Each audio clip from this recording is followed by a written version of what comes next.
Hello students, welcome to Shweta Yadav Tutorials. Please like and subscribe my channel and hit bell icon for more updates.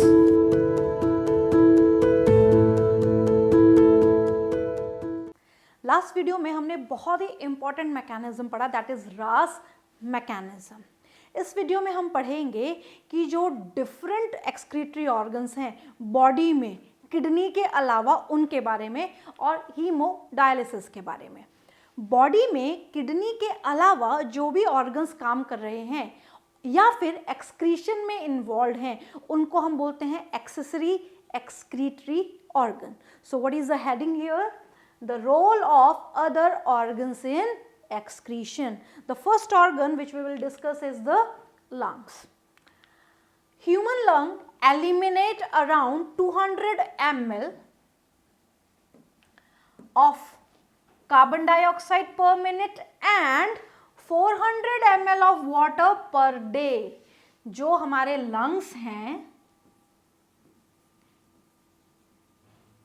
वो carbon dioxide eliminate करते हैं. Naturally जब हम सांस बाहर छोड़ते हैं, हम एक्सेल करते हैं, तो एक्सेल्ड एयर में हम कार्बन डाइऑक्साइड रिलीज करते हैं. अब जो कार्बन डाइऑक्साइड है वो कितनी रिलीज होती है पर मिनट में? 200 ml पर मिनट, जो हमारे लिए वेस्ट प्रोडक्ट है. उसी के साथ साथ जब कभी भी हम शीशे के सामने खड़े होते हैं और जो एक्सेल्ड एयर है उसको एकदम से हम फोर्सफुली बाहर छोड़ते हैं तो जो मिरर है उसके ऊपर वेपर्स डिपॉजिट हो जाती हैं. तो वो क्या शो करती है कि वाटर वेपर की फॉर्म में वाटर लॉस भी होता है. कितना? 400 ml per day. 400 ml per day water loss, 200 ml पर मिनट कार्बन डाइऑक्साइड बॉडी से एलिमिनेट होती है, एक्सक्रीट होती है, और इसमें जो रोल प्ले करते हैं वो करते हैं लंग्स. इसी के साथ साथ कुछ वॉलेटाइल सब्सटेंसेस का भी एक्सक्रीशन लंग्स के थ्रू किया जाता है. तो डिफरेंट वॉलेटाइल मटेरियल और substances are readily eliminated through the lungs. So this one is the first accessory excretory organ. The next one is the skin. Skin having sweat glands. Sweat glands जो शब्द है उसी से समझ में आ रहा है, पसीना, that is sweat. अब जो sweat glands हैं जो स्किन में प्रेजेंट हैं उसमें क्या हमारी बॉडी से एलिमिनेट हो सकता है या हो जाता है? जो पसीना आता है उसमें बहुत सारी चीज़ें बॉडी से एक्सक्रीट होती हैं. नॉर्मली वाटर, सॉल्ट, कुछ क्वांटिटी में ग्लूकोज, अमाइनो एसिड, यूरिया, ये सारी चीजें स्वेट के थ्रू एलिमिनेट होती हैं. So here these excrete sweat. Sweat glands क्या एक्सक्रीट करते हैं? स्वेट एक्सक्रीट करते हैं जो कि वाटरी लिक्विड है. Sweat contain 99.5% water. 99.5% वाटर है, NaCl है, लैक्टिक एसिड है, कुछ अमाउंट में, थोड़ा सा जो अमाउंट है वो urea, amino acid and glucose का है. The primary function of sweat is to facilitate a cooling effect. हमारी बॉडी को ठंडा रखने का काम करता है क्योंकि हम वार्म ब्लडेड ऑर्गेनिज्म है. हम बाहर के वातावरण से अपना बॉडी टेम्परेचर जो है चेंज नहीं कर सकते. तो जो पसीना आता है वो हमारी बॉडी में कूलिंग इफेक्ट मेंटेन करता है. जैसे जब टेम्परेचर राइज होने लगता है तो राइज टेम्परेचर की वजह से हमें पसीना आता रहता है.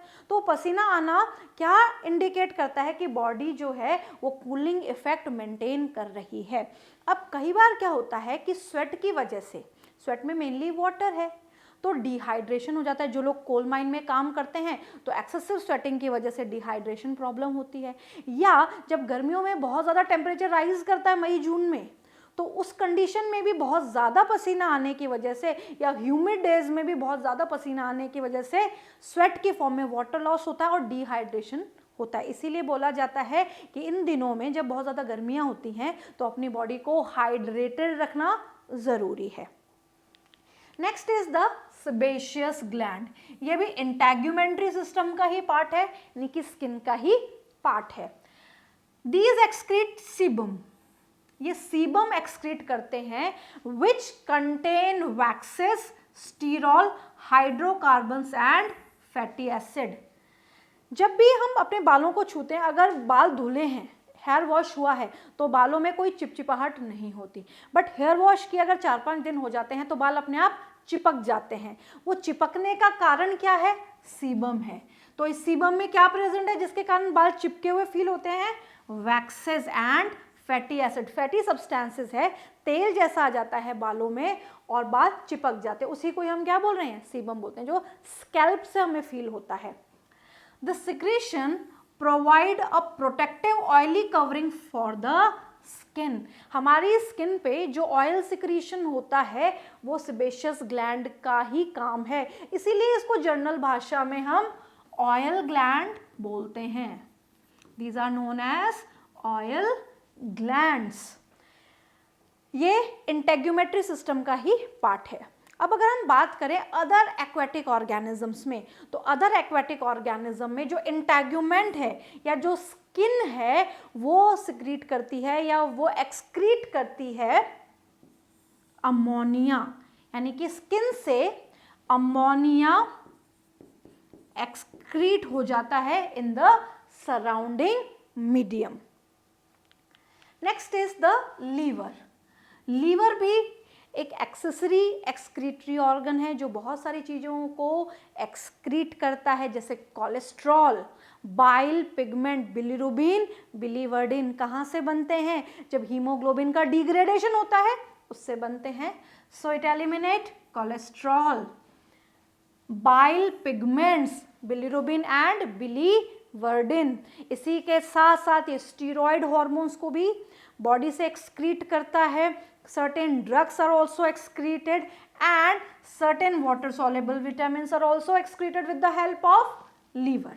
Steroid hormone, drugs, vitamins, bile pigments and cholesterol. अब ये सारी चीज़ें लीवर से एक्सक्रीट कैसे होती हैं?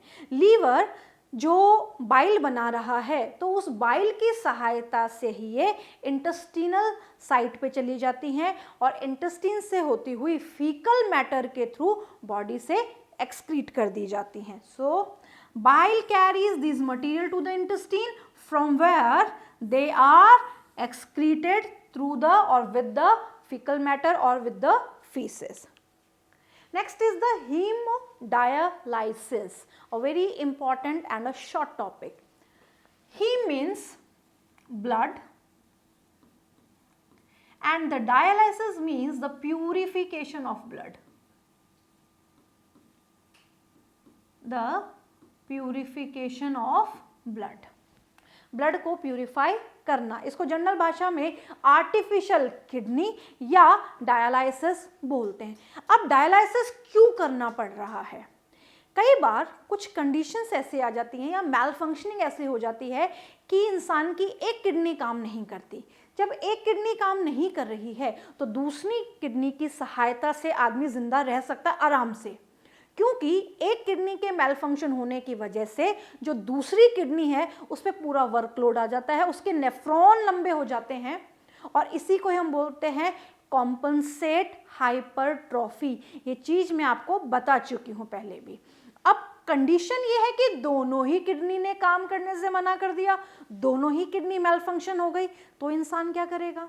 कुछ भी नहीं कर सकता, क्योंकि इंटरनल ऑर्गन है, हमारा कंट्रोल उस पर नहीं है। अब ये जो इंटरनल ऑर्गन है, ये जो किडनी है, ये लगातार इनका काम है यूरिया को बॉडी से बाहर निकाल देना यूरिन की फॉर्म में। अब ये काम नहीं कर पा रही हैं। जब ये काम नहीं कर पा रही हैं तो यूरिया इकट्ठा होता जा रहा है, यूरिया एलिमिनेट नहीं हो पा रहा है और ब्लड में एक्यूमुलेशन यूरिया का बढ़ता चला जा रहा है।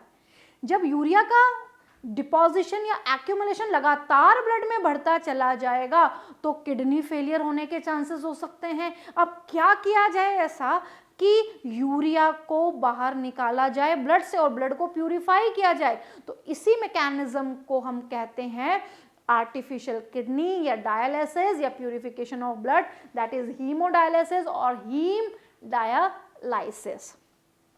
जिस भी पर्सन का डायलिसिस करना होता है उस पर्सन का सबसे पहले ब्लड टेस्ट किया जाता है, प्लाज्मा एक्सट्रैक्ट किया जाता है। तो मान लीजिए ये जो पर्सन है, सबसे पहले इनका प्लाज्मा एक्सट्रैक्ट किया जाएगा और प्लाज्मा एक्सट्रैक्ट करके यहाँ पे एक सॉल्यूशन बनाया जाएगा जो प्लाज्मा का ही आइसोटोनिक है, यानी कि ऑस्मोलैरिटी सेम है। डायलाइसिस में या आर्टिफिशियल किडनी में जो डिवाइस यूज की जाती है, यानी कि जो एपरेटस यूज किया जाता है, उसको कहते हैं डायलाइजिंग मशीन। ये जो पूरा सेटअप है, छोटा सा सेटअप, इसको बोला जाता है डायलाइजिंग मशीन। इस डायलाइजिंग मशीन में एक टैंक होता है। ये वाला जो टैंक आपको दिखाई दे रहा है, दिस इज डायलाइजिंग टैंक। ये डायलाइजिंग टैंक है। इस मशीन में एक टैंक है जिसको बोला जाता है डायलाइजिंग टैंक। इस डायलाइजिंग टैंक में पतली पतली ट्यूब्स लगी रहती हैं। इन ट्यूब्स को बोला जाता है cellophane. These tubes are known as cellophane. Cellophane tubes. These cellophane tubes are semi-permeable for water and selectively permeable for other substances. यानी कि ये छेद वाली होती हैं, ये पोरस होती हैं, पानी को तो नहीं रोकती हैं आने जाने से, बट कुछ सब्सटेंसेस को रोक सकती हैं, यानी कि semi permeability and selective permeability nature वाली होती हैं। अब ये जो टैंक है, डायलाइजिंग टैंक है, इसमें वो सॉल्यूशन बनाया गया है जो प्लाज्मा की सेम ऑस्मोलैरिटी वाला है। प्लाज्मा की सेम ऑस्मोलैरिटी वाला सॉल्यूशन यहाँ पे भर दिया गया है। अब ये जो पर्सन है जिसका डायलाइसिस किया जा रहा है, उस पर्सन के प्लाज्मा में या ब्लड में तो नाइट्रोजनस वेस्ट भी हैं, बट इस सॉल्यूशन को बनाते वक्त ये ध्यान रखा गया है कि इसमें नाइट्रोजनस वेस्ट नहीं रखे गए, क्योंकि नाइट्रोजनस वेस्ट ही तो निकालने हैं। तो यहाँ पे अगर नाइट्रोजनस वेस्ट ही रख देंगे तो वो एलिमिनेट कभी भी नहीं कर पाएंगे। अब यहाँ पे क्या किया जाता है, इस पर्सन को दो जगह से सिरिंज या निडल से अटैच किया जाता है, यानी कि यहाँ पे एक जो है अटैच की जाती है आर्टरी से, दूसरी अटैच की जाती है वेन से। यहाँ पे ध्यान रखना जो है आपको वो ये रखना है कि आर्टरी से तो ब्लड बाहर आएगा और वेन से इसी पर्सन को ये ब्लड वापस दे दिया जाएगा। अब एग्जैक्टली हो क्या रहा है इस पूरे उसमें, पर्सन को ट्यूब से कनेक्ट किया गया है। यहाँ पे दो इंजेक्शंस या जो कैन्युला टाइप डिवाइसेस हैं वो लगाई गई हैं। एक आर्टरी के साथ फिट की गई है, एक वेन के साथ फिट की गई है। अब यहाँ पे क्या हो रहा है, आर्टरी से ब्लड बाहर आ रहा है। अब जब आर्टरी से ब्लड बाहर आएगा तो हमारी बॉडी में तो प्रेशर है, यहाँ पे प्रेशर बाहर आते खत्म हो जाता है, ब्लड नॉर्मल फ्लूइड की तरह है, तो उसको आर्टिफिशियली रन कराने के लिए यहाँ पे एक पंप लगाया जाता है। ये यहाँ पे पंप लगा दिया गया है जिससे प्रेशर मेंटेन किया जा सके। अब यहाँ पे क्या एक और कंडीशन दी जाती है कि जब बॉडी से ब्लड बाहर आया तो आते ही कोगुलेट हो जाएगा। आप नॉर्मली ब्लड को अगर एक ड्रॉप गिराओगे तो 4 मिनट बाद वो जम जाएगा, या आप कंटेनर में निकाल के रख दोगे तो भी वो कोगुलेशन शो करेगा। यहाँ पे कोगुलेशन ना हो इसीलिए यहाँ पे ऐड किया जाता है heparin. What is heparin? Heparin is a anticoagulant, जिससे जो ब्लड है जब फ्लो करे तो वो जमे ना। अब जब ब्लड फ्लो करेगा इन सेलोफेन्स में तो प्रेशर के साथ करेगा, क्योंकि यहाँ पे लगाया गया है पंप। ब्लड फ्लो करते करते इन सेलोफेन में जैसे जैसे ब्लड मूव करेगा तो इस ब्लड का जो प्लाज्मा की ऑस्मोलैरिटी है और जो फ्लूइड भरा हुआ है इस टैंक में भर दिया गया है डायलाइजिंग फ्लूइड। इस डायलाइजिंग फ्लूइड की और ब्लड की ऑस्मोलैरिटी सेम है। दोनों चीजों में जो केमिकल कॉम्पोजिशन है, ऑस्मोलैरिटी, आयनिक बैलेंस वो सेम है, तो कोई चांसेस ही नहीं है कि कोई इंपॉर्टेंट सब्सटेंसेस बाहर निकल के आ जाएं।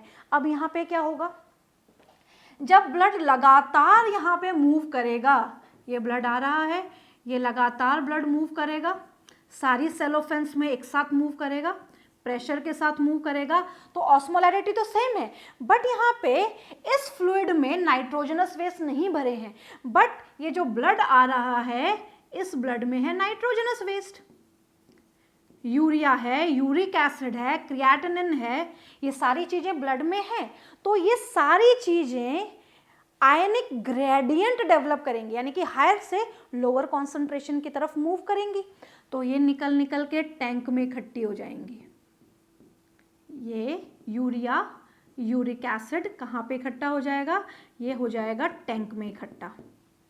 अब ये जो टैंक है इसको एक डिवाइस से, एक छोटे से चैम्बर से अटैच किया गया है, दैट इज यूज डायलाइसेट।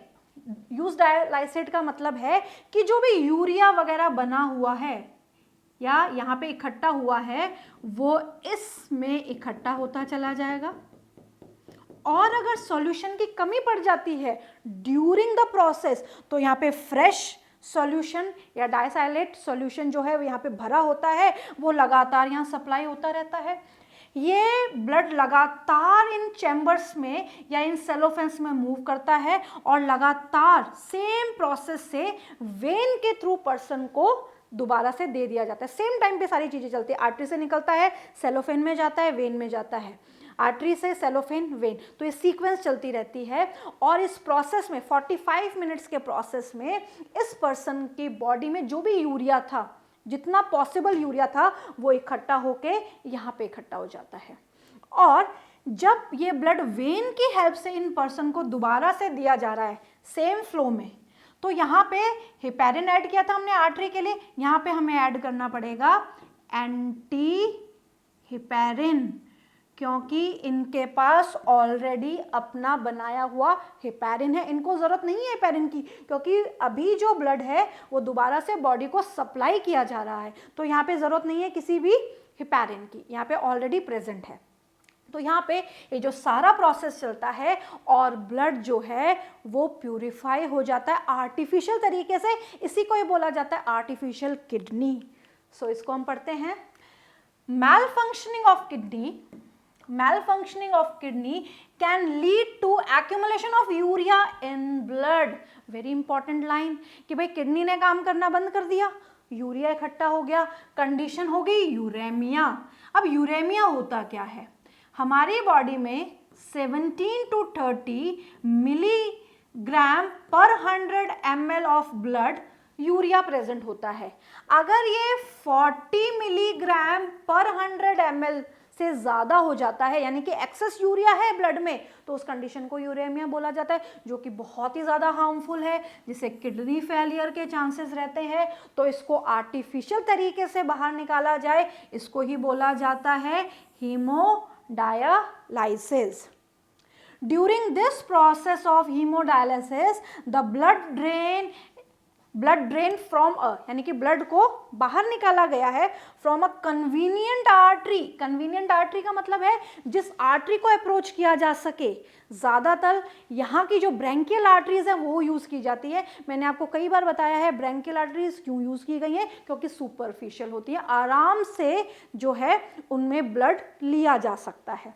आर्टरीज से ब्लड लिया गया, is pumped into a dialysing unit, dialysing unit में भेजा गया, और आर्टिफिशियल किडनी की तरह वो यूनिट काम कर रही है। Blood drained from a convenient artery is pumped into a dialysing unit after adding N anticoagulant. Cellophane में भेजने से पहले क्या डाला गया, anticoagulant. The unit contain a coiled cellophane tube surrounded by a fluid। cellophane tubes किससे surrounded हैं, fluid से सराउंडेड है, क्या बोलेंगे उसको, dialysing fluid, having the same composition as that of plasma. Plasma से सेम ऑस्मोलैरिटी है, सेम कॉम्पोजिशन है, बट क्या नहीं है, नाइट्रोजनस वेस्ट नहीं है, यूरिया यूरिक एसिड क्रिएटिनिन जैसे वेस्ट यहाँ पे नहीं है। The porous cellophane membrane of the tube allow the passage of the molecule based on the concentration gradient। मैंने आपको क्या बताया था, हायर कॉन्सेंट्रेशन से लोअर कॉन्सेंट्रेशन की तरफ मूव कर गए, ब्लड में ज्यादा थे, ब्लड से बाहर निकल के, यानी सेलोफेन से बाहर निकल के डायलाइजिंग फ्लूइड में इकट्ठे हो गए। As nitrogenous waste are absent in the dialyzing fluid, these substances freely moved out, thereby cleaning the blood। Nitrogenous waste निकल के बाहर आ गए, डायलाइजिंग फ्लूइड में इकट्ठे हो गए। The cleared blood is pumped back to the body through the vein। जो blood purify होता जा रहा है, वो लगातार वेन की सहायता से पर्सन को दिया जा रहा है बाय एडिंग एंटीहिपेरिन, उसमें एंटीहिपेरिन डाला गया है। This method is a boon for thousand of uremic patient all over the world. ये बहुत ही बेहतरीन सिस्टम है जिसकी सहायता से यूरेमिक पर्सन को ट्रीट किया जाता है। तो यहाँ पे हमने एक बहुत ही इम्पॉर्टेंट टॉपिक पढ़ा जो बहुत ज़्यादा यूज़ में आने वाला सिस्टम है, जिसको हम बोलते हैं हीमोडायालाइसिस।